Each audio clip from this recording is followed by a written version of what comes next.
what are your thoughts, Dave? Do you agree like with the equity parts? Do you have concerns? What do you think about rollover into early next year? I know we talked about that a lot privately. The first thing that I want to comment on is you mentioned banner cycle, you mentioned presidential cycle, okay? Because you mentioned that there is also 4-year cycle for the S&P 500, and I have that right here in the bearish arguments, for instance.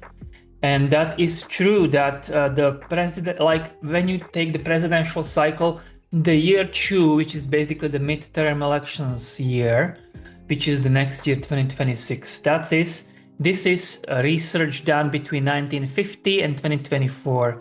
And the midterm year is definitely the weakest of them all, okay, of the presidential. It's the weakest. It is the weakest of them all by far, as you can see. This is a research done from 1928 and to 2012. So this is not as the past 10 years were not included in this one, but there were more the 100 years ago, those years in 1920s, 30s, 40s, those were included. And there it shows a little bit different actually. There it shows that the first 2 years are weak, actually about 4% average. So this is quite a big difference between the year 1 between these 2 researchers. But where they intersect is the second year as well. So like the first and especially like the second quarter, there is on average like in the midterm year, there is a correction. So I just wanted to bring this up, follow up on Sonny, what he said about the 4-year cycles, that from this perspective, the 2026 is concerning. And I have it in the bearish arguments. Then Sonny mentioned banner cycle. I'm happy to show you. I have done extensive research on banner cycle. I've been enjoying this research a lot, but basically I have researched what is the probability and win rate of the B years and of the C years. And 2026, you can see right here. 2026 is in B years. Oops. So 2026 is year, what Banner says, years of good times, high prices, time to sell stocks and values of all kinds. And I have done extensive research. I have checked past like 100 years. This is from my video screenshots. And I have checked all of these other B years. There is a long list of them for 100 years. Okay, I have checked all of them. I have backtracked them all, and I always put this kind of a rectangle on the screen when that year was on the list. Okay, and then I was checking. So was it really good time? When was it a good time to sell or no? And was it like at the start of the year? Was it a good time to sell? Was it at the end of that year the good time to sell? I was always looking, when did we have a strong correction? By strong correction, 20% more. That's generally what a strong correction means when it's said in the stocks in the S&P 500. And we had a strong correction this year. So I was looking, I was researching these B years, and as you can see, I use different colors. When I use the red color, it means that it was a miss, that you should not have been selling in that year, because 2016 was the B year, the last time. You should not have been selling there at all. That was a great buy year. That was a miss. But then I had these blue rectangles where you were excellent to sell. Imagine this, Curtis. Imagine this. Banner put into B years of good time and times to sell, both of these years just before the crashes in 2000. So both of them, 1999 was there and 2007 was there. And in both of them, you should have sold at the end and you would have been golden. Even though in 1999, of course, in 2000, it still continued somewhat up, but it didn't take that long. If you sold at the end, you still would have been golden. And I was backtracking this all of this time, you can see. And then I have yellow color when the strong correction happened during that year. So you should have been selling near the start of the B year. So where are we now? 2026 is a sell year? Yeah. It's a take profit year, basically. It's the year of good means time. Next year, not this year, we should take profits. No, the next year. No. But just like Dave says, he calls out the year, but he doesn't call like start or end. So that's something you have to keep in mind. And also like you have to keep in mind when he started doing this, I think it's like in at the end of 1800 or start of 1900. He was doing it for wheat prices. And he extrapolated it into the future. And we use that kind of banner cycle still right now. But as you can see on the A on the top, it says like 2019. So you should add that it could be off like a year sometimes as well. So it's like a general cycle. What can you expect guide, I think, right? So, and this is what I was finding out. How reliable is this? This is the purpose of my research. How reliable is this? What is the win rate? And whether you should be taking profits at the end of that year or late of that year. And this is what I found out. Over the past 100 years, the win rate is 73%. There were not many misses. There were not many years off. So 73% chance if you sell during that year that you are going to be doing good sell, meaning that there is going to be a strong correction maybe the year after, or and as a second part of that year's research, I was researching from the 73%, what is the percent of chance that you should be selling it or at the end of that year, or what is the chance you should be selling at the start of that year? And there is a very clearly seen that you should be selling at the end of that year, because either the S&P will peak at the end, most likely 55% chance at the end of 2026 or in 2027, meaning that a strong correction will not arrive in 2026. That is the conclusion of this, done 100 years of the history, and just this is first-hand research of mine. So this is like the banner cycle research, and it's also one of my very strong bullish arguments coming into 2026. Another very strong bullish argument going into 2026. I'm not sure you've noticed this when I did this research. So this is S&P 500, 120 years of history on a log scale. And then you can draw this trend line. When I connected the top before the Great Depression, right?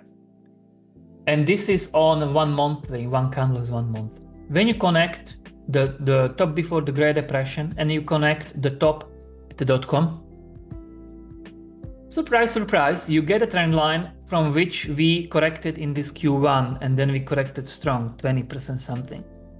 And surprise and shock, we've broken that trend line. This is 100 years of trend line, 100 years worth of history. I know Sonny is not a big fan of trend line, but I kind of am.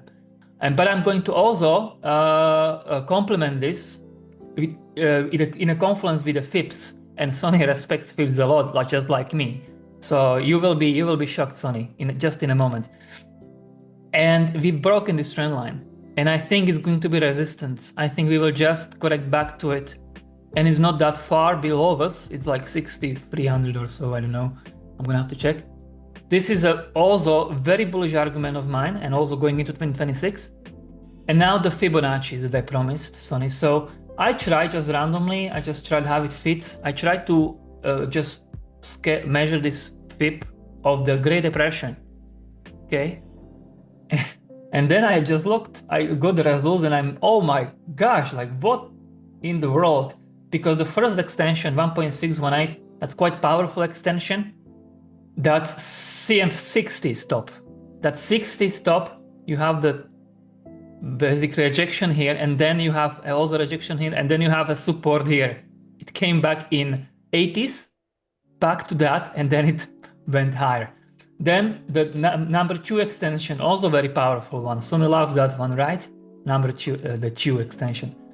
So that was, we actually went through it instantly. This is 86, and then we had the 87 crash. I'm not sure you remember, there was a kind of like a Black Monday kind of stuff in the 87, in the year where I was born, like 30-something% correction. But look where we actually came. We just came to the support of the extension. Like there is so much evidence that this works, that this FIB extension works. There is no question to me. Then look at this .com. We broke through this. This is another extension, 2.618. Sonny calls them chaos extensions. We broke through them. We rejected from the trend line, okay? And then have a guess where we, in 2003 and 2008, have a guess what we bounced from. Well, it's from the 2.618 extension. And that is the support, and we bounced higher. And now have a guess what we rejected from in this Q1, from the trend line and also from another extension, and this extension is 3.618. Is always 0.618 as always the game. And now we've broken through that too. So this is going to be a support. This is going to be strong support. This is 100 years of history. So the next time we have I think a strong bear market or like even a recession could be, because this was even during recessions a support. I do not believe we're gonna go below 6,000. This is a big statement, I know. But of course, during the 2008, like we did close even a bit below, as you can see. So this was a 10, maybe 15% off, but that was the most severe maximum. So even if we put some margin to 6K, then you could say that maybe 5K with the safe margin.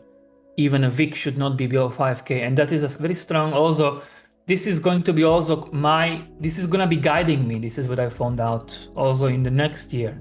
Yeah, have you done more studies about using fib extensions on logarithmic charts? Because I'm a big fan of that, as you know, but I'm not certain if that's actually accurate.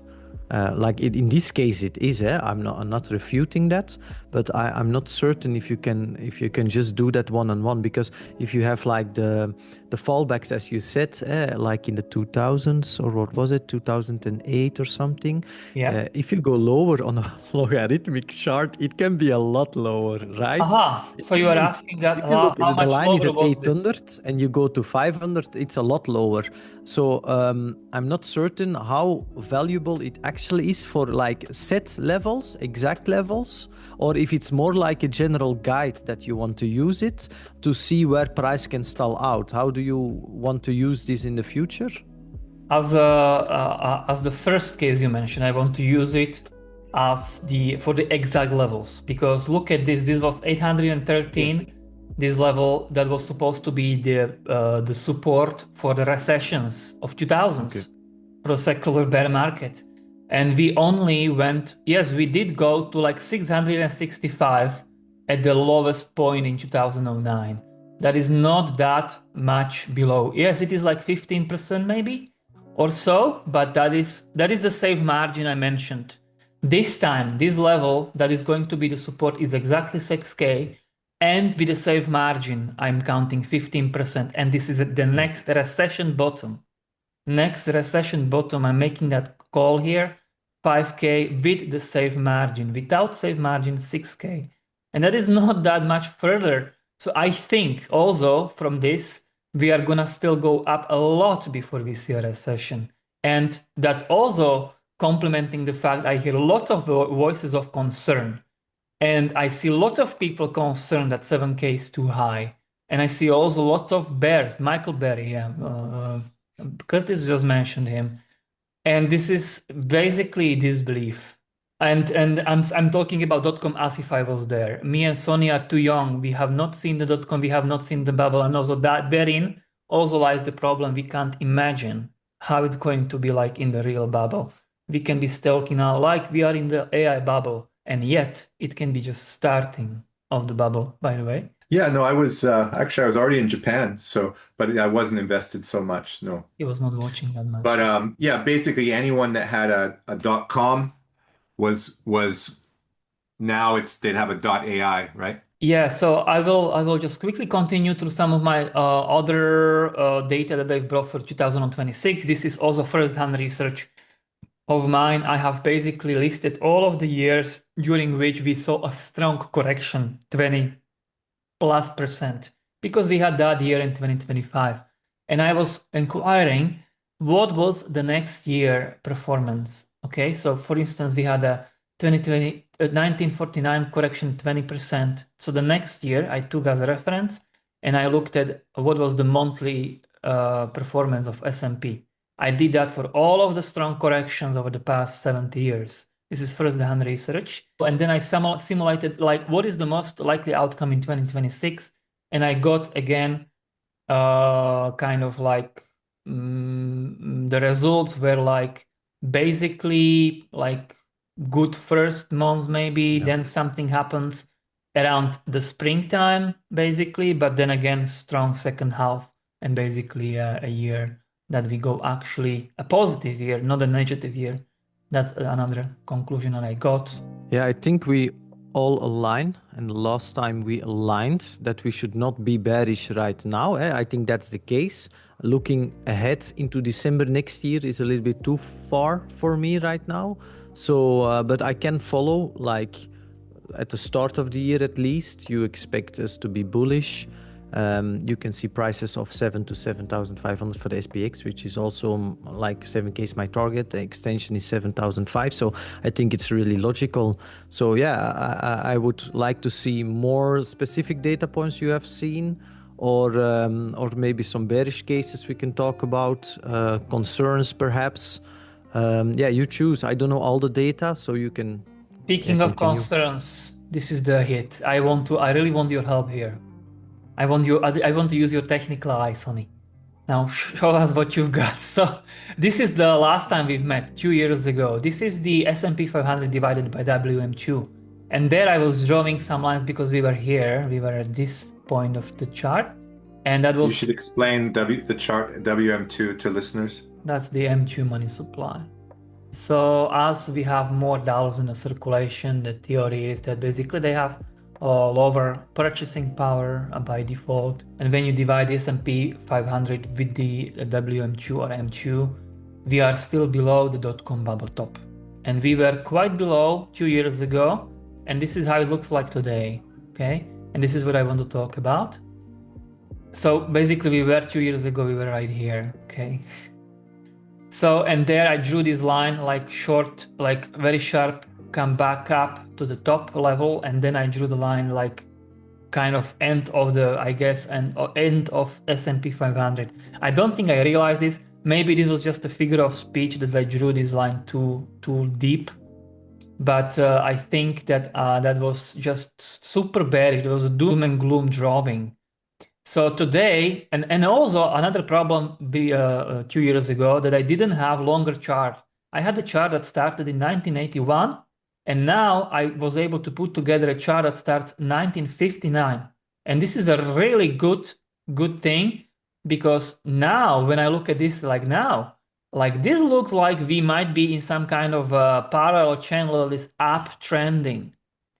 So we might actually go after some correction that is probably going to be in the level where we are. So this is concerning because the level when we are, that's basically the dot-com bubble top. This is where we are. So there is probably going to be some volatility, but it could only be like the retest back to this top and then slide higher in a kind of an uptrending way on the macro, you know, or you could, there I also drew Fibonacci's for you just to help you to see like where are the levels. And again, we could actually come back and backtest this 0.686786. So I just want to ask Sonny, like, how would you, if you see this chart in front of you, what would your technical eye say? What's gonna happen?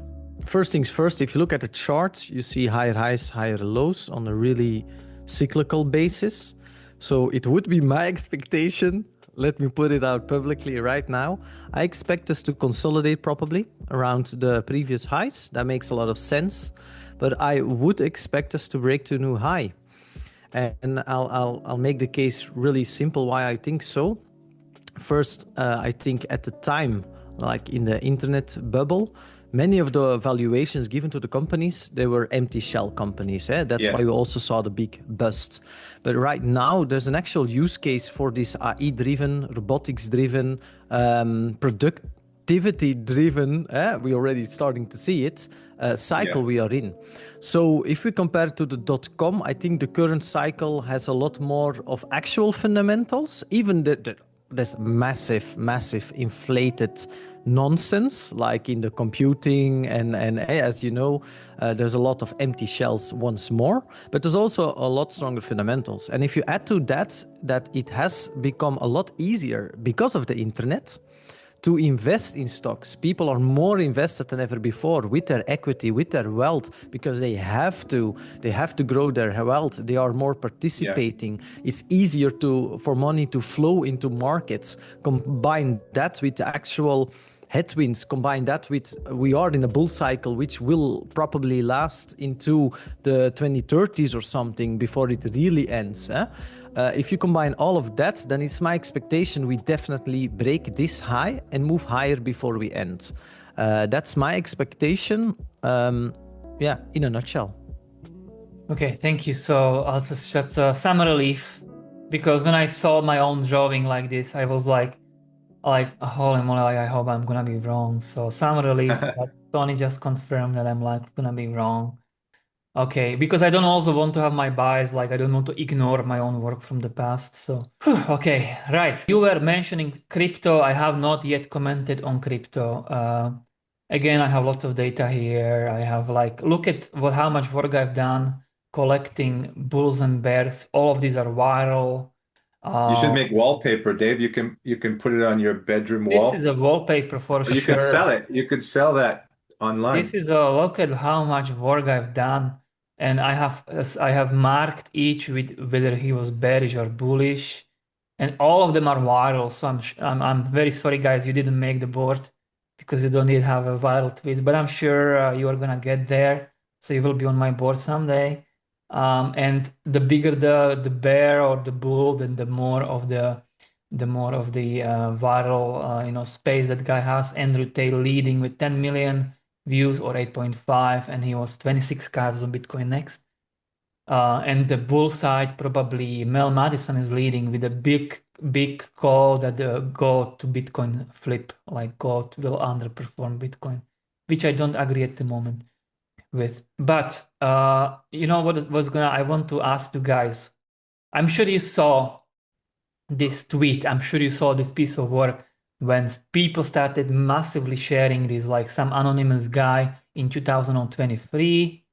He said like the cycle top will be October 6th of October 1925.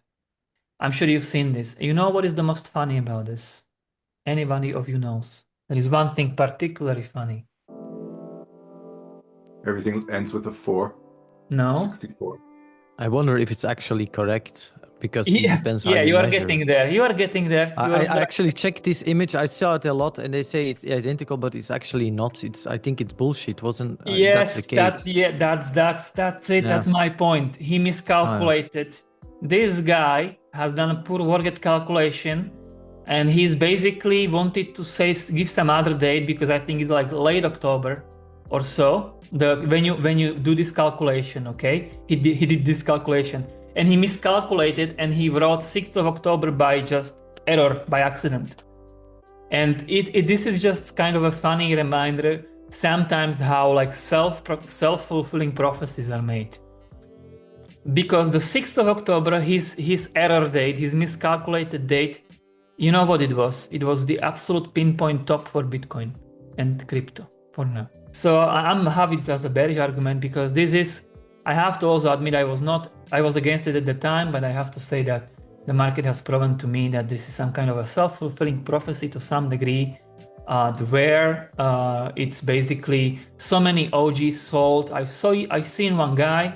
This is also a picture how the OGs were selling a whole year. Yeah. This is Yeah, I saw this too. I saw one guy, I saw one address that bought 14 years ago, that bought 1,000 Bitcoin for a couple of thousands of dollars, and there was no movement in that address. And on this 6th of, not 6, but in like recently when we dumped 200 and something K, that guy just put all of these Bitcoin somewhere and sold them.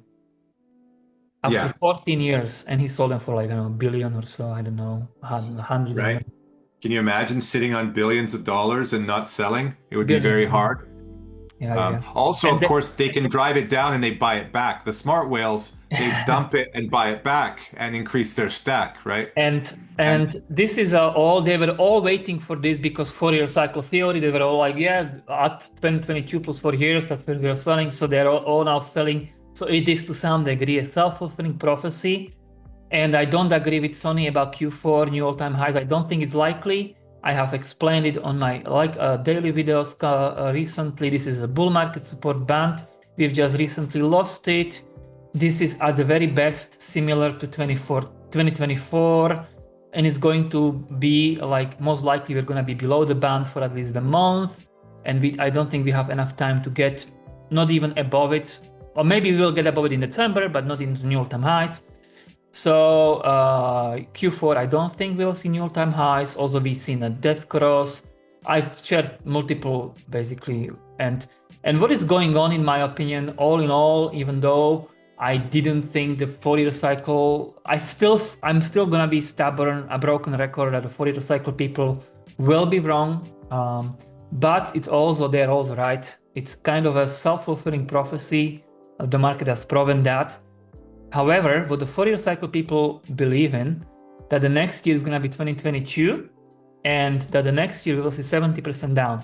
Do you also believe that, Sonny? Yeah, I want to put out something where you were discussing earlier with the OG Bitcoin whales selling and expectations for the next year. I want to comment on that as well. So far, the 4-year cycle has roughly played out. Yeah.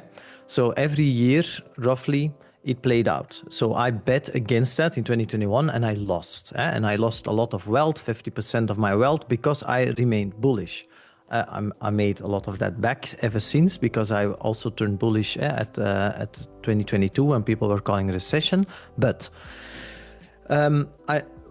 you guys know that every Bitcoin halving has been driving the actual Bitcoin price in the past. So if we look at the cycles, I'm wondering the following. So if you look at the cycle of 2013, when Bitcoin was very small, and if we look at the cycle of 2017, when it was also still a small asset, then I could justify that if we have a halving, it could drive supply demand in a certain way, that it acts on a 4-year cycle.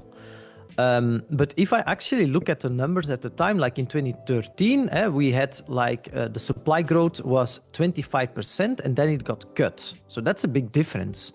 If you got OGs selling at that time, I can believe either way, it can drive a bull or a bear market. That's basically the case I'm making. The same in 2017, we actually went from roughly, I think, 12.5% supply growth, and then we cut it below 6%. That's also a big impact, which also probably driven that market at the time. But then in 2021 and in the current cycle, the supply growth for Bitcoin is already so small. We dropped from a couple percent below 1.5%, so it's neglectable. And while the asset space totally has grown since the 2021 cycle, and now yet again with ETF adoption, treasuries, whatever you want to call it, I'm wondering if the halvings can be ignored, and thus the 4-year cycle is no longer valid, because we are now a major asset class, we're growing, and we are moving more with equities. And that is also why behavior is changing and why OGs are currently selling, and why that also does not have a big impact. As Curtis also said in the start of our conversation, MicroStrategy and others have been buying those big sellings from whales. And while in the past it really influenced the cycle with the halving and the selling of the whales, supply being cut, driving prices up soon after, I do think that dynamics may change, and that perhaps liquidity and macro conditions have a bigger influence on crypto, which also causes the cycle to move more in tandem with liquidity, which has also been proven by Lynn Alden in a research, which has a 83% correlation. Do you guys think this is plausible? Because if you do, and I think chances are very high, then that would mean the 4-year cycle is no longer really a 4-year cycle. It still is, but it's not tied to the halving, but to the liquidity cycle. And then our current 4-year cycle isn't over yet, because we're going to see liquidity expansion in the next year. And that potentially is the new 4-year cycle, why this time is also different. That's something I'm thinking about. I do not have a set, this is it, but it is something I really saw this cycle, that behavior is so different on many occasions, Do you agree to that, Dave and Curtis as well? Or do you think it's something different perhaps that is playing out right now? This is the Yeah, first well, time I it's hear totally you changed. Yeah. talking about something like this. I thought you were kind of a fixed on the 4 year like the others, but this makes much more sense because I don't hear this a lot. I think this is the first time I heard this, what you just mentioned, and that immediately it rings much more true to me. I want to comment on what you said that the last time I know you might have like PTSD with this because you were betting against it in 2021 and you lost and it was very painful for you. But remember, you were betting in 2021 against it with the majority. The majority there was nobody talking about 4 year cycle. Everybody was talking about lightning cycles. Coven, as he was basically at the top of the market, he was insulting those that were bearish at the top. So if you were right, he was insulting you. That's how it looked in November 2021. And today he's saying that we are bearish and we will bottom next year in October or so.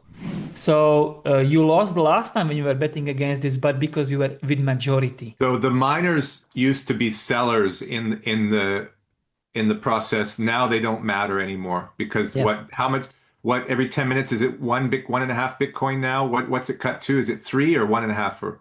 No, it's below 1.5% Yeah, so it's growth for this insignificant. cycle. It's neglectable. That's Yeah, basically the now point. negligible. And also, like literally, strategy buys like 5 times the supply the miners produce, right? So where it used to be, it was just guys like us that owned crypto back in the day. It's a mainstream asset class. Larry Fink, the largest asset manager in the world from BlackRock, is talking about it. And the Bitcoin ETFs are the fastest growing in history. So there's a very good chance that it mimics the gold ETF growth, and it just makes a new market. It's still small. It's still under what 2 trillion or something, and you're comparing to things like bonds and emerging markets. So there's a lot has changed in the last year and a half, and I can't see how that wouldn't change the cycle. I think it has to. But remember that like Bitcoin doesn't have earnings, so it is hard to value it, and therefore there is this market memory of cycles and bulls and bears. It's and just that, like gold. yeah, Like gold is very hard to yeah, value. yeah, it's hard. So you can't really say why the price should go up and down. So you think, well, it's the end of the 4 year cycle, so let's sell. So I think it's moving on to new people own it, and less will the history of crypto be relevant. But right now, maybe it still is, right? Dave, also you mentioned in a tweet, which I saw, is that there's something really positive coming out in December, I think, regulation-wise for crypto, which is also a really good sign of a tailwind, I believe. I don't know if you have it on here, but maybe you can comment on that as well, which is also something I think adds a lot to the conversation Curtis just mentioned. Yes, there is. I don't know what it is.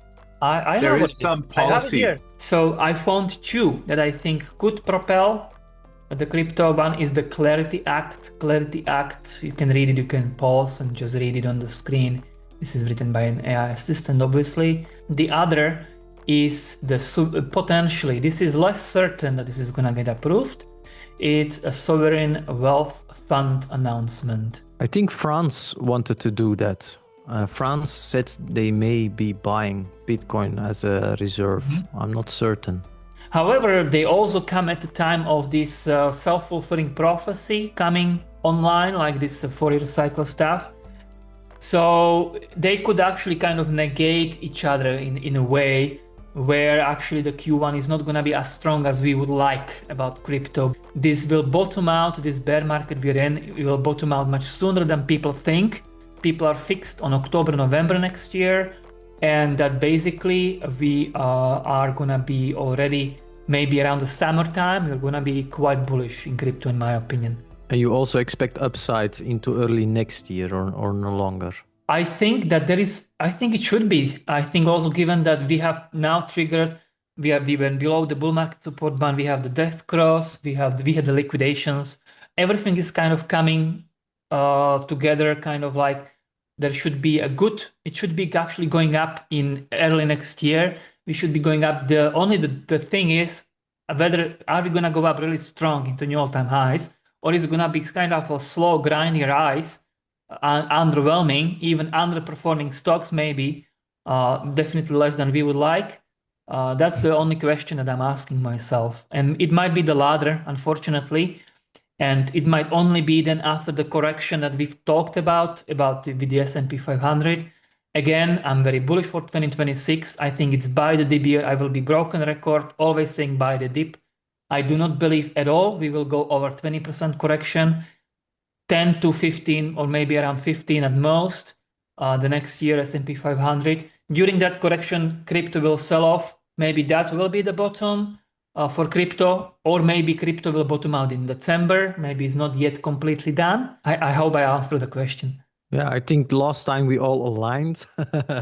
We saw some really good price action.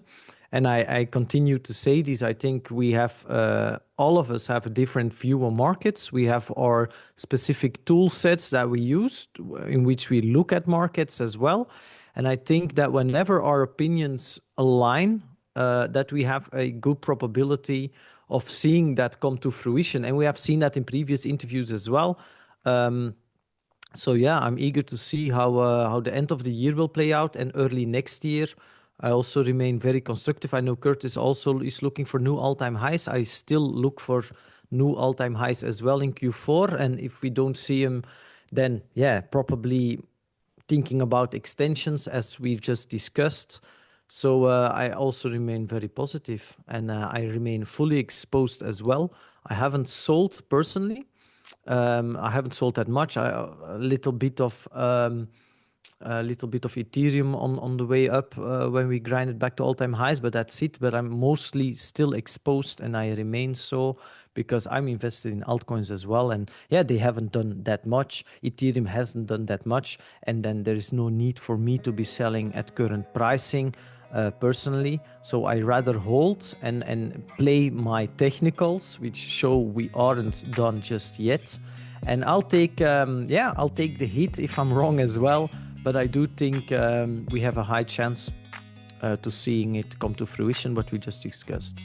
Yeah, good. So I would, for listeners, look at the policies that are coming through and everything else Trump says. And I guarantee you he's going to try to pump all asset prices for his entire term. He might not be successful, but you have a massive... Absolutely. If I call a recession bottom 5 to 6K, a recession bottom, which means that we have to correct from quite higher highs.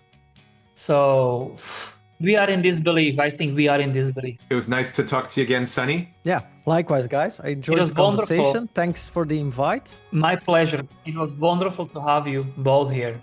I wish we could do this more often, but I know it's a little bit harder to get all three of us together. I'll be happy to do this every quarter, however. Great, guys. Thanks a lot. Thank you again.